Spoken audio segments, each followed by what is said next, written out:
시편 112편 1절에서 4절 다 함께 합독하겠습니다. 할렐루야. 여호와를 경외하며 그의 계명을 크게 즐거워하는 자는 복이 있도다. 그의 후손이 땅에서 강성하며 정직한 자들의 후손에게 복이 있으리로다. 부와 재물이 그의 집에 있으며 그의 공의가 영구히 서 있으리로다. 정직한 자들에게는 흑암 중에 빛이 일어나나니 그는 자비롭고 긍휼이 많으며 의로운 이로다. 아멘. 이 아침도 하나님 앞에 예배하기 오신 저와 여러분, 그리고 유튜브 생방송으로 함께 하신 여러분, 주님의 이름으로 축복합니다. 오늘 본문 시편 112장은 할렐루야, 하나님을 찬양하는 멘트로 시작합니다. 창조주 하나님을 우리 피조물인 인간이 찬양하는 거, 가장 기본적이면서도 올바른 관계라고 할 수 있습니다. 왜냐하면 하나님께서 우리를 창세전에 이미 예정하셔서 이 땅에 태어나게 하셨고, 그 창조의 비밀을 아는 우리는 당연히 하나님을 기쁘시게 하는 그 찬양을 올려드리는 것이 마땅합니다. 자녀가 부모를 기쁘게 할 때 부모는 자녀에게 많은 것을 아끼지 않고 모든 것을 내어주는 것처럼, 우리 하나님을 기쁘시게 할 때 하나님께서 우리에게 우리의 필요한 것과 또 기쁨과 평안을 우리에게 주시기 때문입니다. 그래서 이 비밀을 아는 저와 여러분은 하나님의 말씀을 통해서 가란 심령에 정말 하나님의 그 말씀을 통해서 내 영혼을 소생시키시는 그 말씀을 사모하는 것이죠. 그리고 예배의 자리에 사모하는 것입니다. 로마서 10장 17절에서 보시면, 그러므로 믿음은 들음에서 나며 들음은 그리스도의 말씀으로 말미암느니라 말씀합니다. 마태복음 21장에 보시면 믿음을 이렇게 표현하고 있습니다. 어떤 사람에게 두 아들이 있는데 맏아들에게 가서 얘야 오늘 포도원에 가서 일하라고 이렇게 말하니까 대답을 합니다. 아버지 가겠습니다 하더니 어떻게 했습니까? 가지 않았습니다. 둘째 아들에게 가서 똑같이 말합니다. 둘째 아들은 싫다고 해요. 하지만 후에 뉘우치고 회개하고 갔다고 이렇게 말합니다. 그래서 예수님께서 둘 중에 누가 아버지의 뜻대로 했느냐, 이렇게 예수님께서 물으시죠. 우리는 그 답을 알고 있잖아요. 후자가 순종하는 것이잖아요. 그래서 하나님께서 우리에게 그 둘째 아들이 크게 뉘우치고 아버지의 말씀대로 포도원에 일하러 갔습니다, 이렇게 말합니다. 분명히 두 아들은 아버지가 말한 대로, 아버지가 명한 대로 귀로 들었습니다. 그런데 누구는 순종하고 누구는 불순종하는 것이죠. 그래서 말씀을 귀로 듣는 게 믿음이 아니라 순종하는 게 믿음이라는 것입니다. 하지만 여전히 세상은 믿지 않는 사람들로 넘쳐납니다. 가까운 가족들을 비롯하여 우리가 믿지 않는 그 사람들의 여러 가지 고난의 이야기나 여정을 들으면 반드시 믿어서 하나님의 은혜 안에 있으면 좋겠는데, 여전히 그 구원의 반열에, 그러니까 믿음을 순종하면서 복음을 듣고 순종하면서 우리가 구원의 반열에 들어가면 얼마나 좋겠습니까? 그런데 믿지 않는 것이죠. 그 고난의 형편을 아는 사람들은 정말 그분에게 복음이 절실한데 믿으면 얼마나 좋을까, 이런 마음을 하지만 여전히 구원은 우리에게 완성되지는 않았습니다. 저도 며칠 전 명절 때 지내는 동안에 가까운 일가 친척들을 만나면서 여러 가지 오고 가며 덕담을 하면서 좋은 시간을 가졌습니다. 그런데 어떠셨나요? 오랜만에 만난 일가 친척들을 보니까 어때요? 그분의 사정도 알고 고난이 왔고 이런 사정들을 우리가 알 수가 있죠. 멀리 있을 때는 그런가 보다 했는데 만나니까, 대면을 하니까 어떠십니까, 여러분들은? 그래서 원치 않는 고난이 와서 그분의 가정사나 어떤 일들을 대충 아는데 위로를 해야 되겠는데 얼굴을 보니까 무슨 말을 해야 될지 참 난감하죠. 그래서 우리는 언제든지 고난이 닥치기 마련입니다. 지금 고난이 닥쳐 있는 분들이 정말 고난이 닥쳐왔지만 저도 여러분들도 언젠가는 또 지난 세월 고난에 맞닥뜨린 일들이 있지 않았습니까? 저도 이제 그 측근을 만나면서 그 가족이 그 심장병이 가족력이 있어요. 부모님도 심장병으로 돌아가셨습니다. 그런데 그분이 이제 해외에서 근무를 해요. 이렇게 스카우트해서 나갔습니다.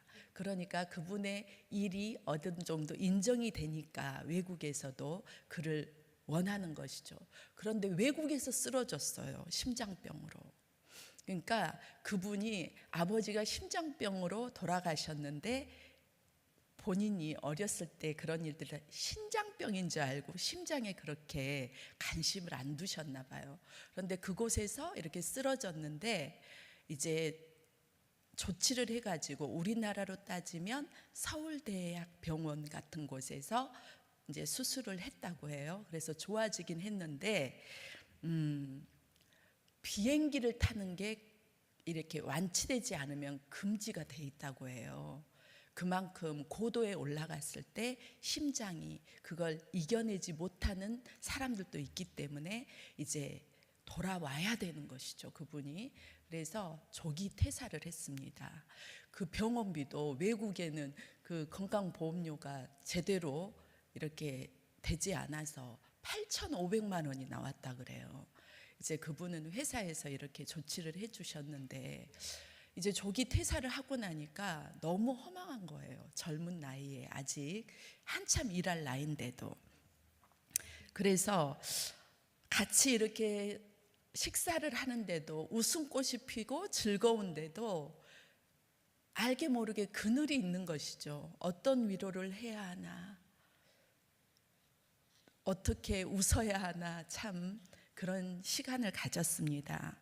그래서 이제 좋은 얘기를 하면서 제가 믿음이 있고 하니까 헤어질 때 그래요. 기도 좀 해주세요 이러시는 거예요. 기도 좀 해주세요.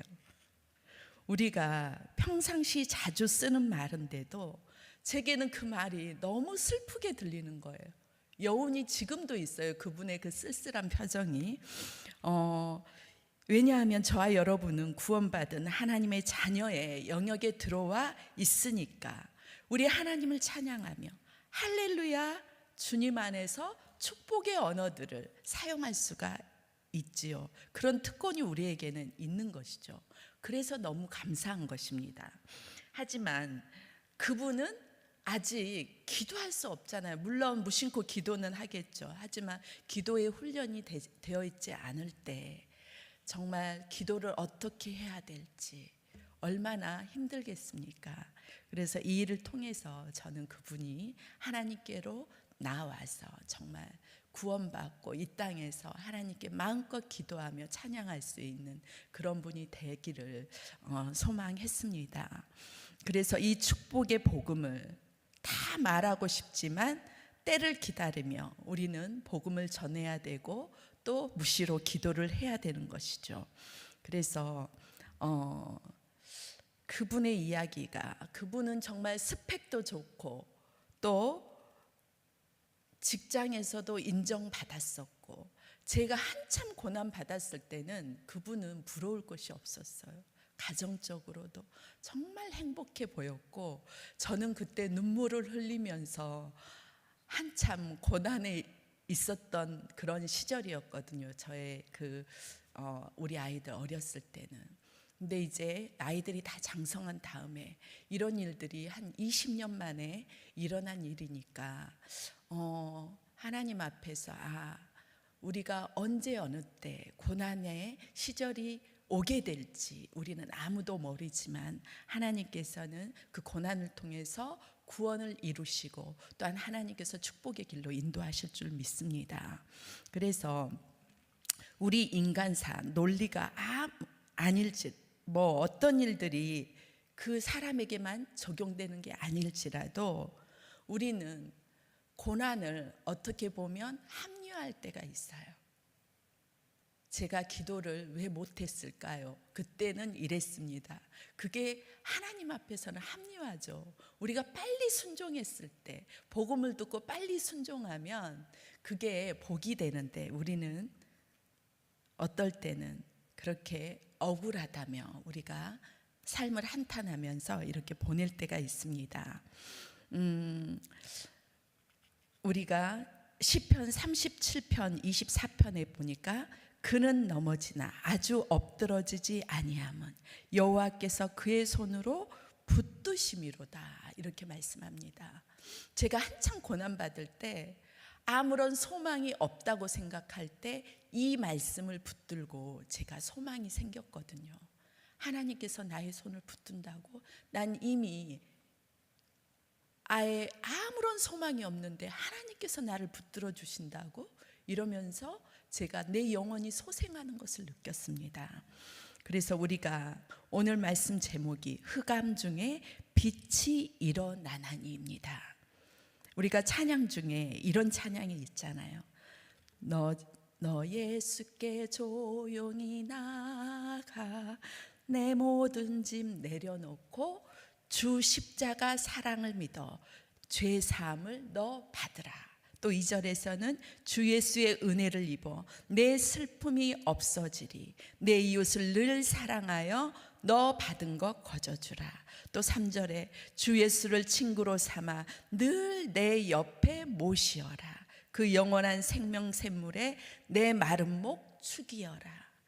또 4절에는 너 주님과 사귀어 살면 새 생명이 넘치리라. 주 예수를 찾는 이 앞에 참 밝은 빛 비추어라. 주 예수께 조용히 나가 내 마음을 쏟아놓으라. 늘 은밀히 보시는 주님, 그 은혜를 베푸시리라. 아멘이죠. 그분에게 이 찬양을 불러드리고 싶어요. 저는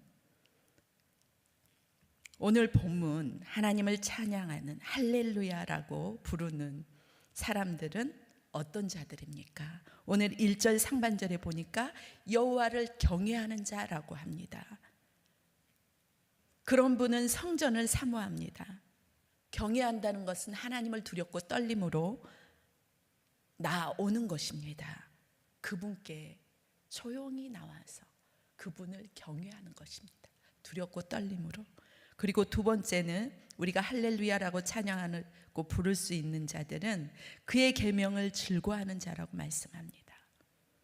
말씀이 있는, 말씀이 선포되는 예배의 자리를 사모하는 것입니다. 교회에 오는 것이 즐겁습니다. 또 교회 지체들을 섬기는 것, 물론 육신적으로 힘들지만 우리가 하나님께 상급이 있기 때문에 힘들어하지 않습니다. 하나님께 물질 드리는 것, 시간 드리는 것, 하나님께서 갚아주신다고 말씀하셨기 때문에 행복함으로 헌신할 수 있습니다. 또 우리가 할렐루야라고 부르는 사람들은 어떤 사람입니까? 3절에 2절 정직한 자라고 말씀합니다. 하나님 앞에 자신의 처지와 아픈 고통을 정직하게 기도로 올려드리는 것입니다. 그럴 때 하나님께서 어떤 말씀을 약속하셨습니까? 후손에게 복이 있으리로다.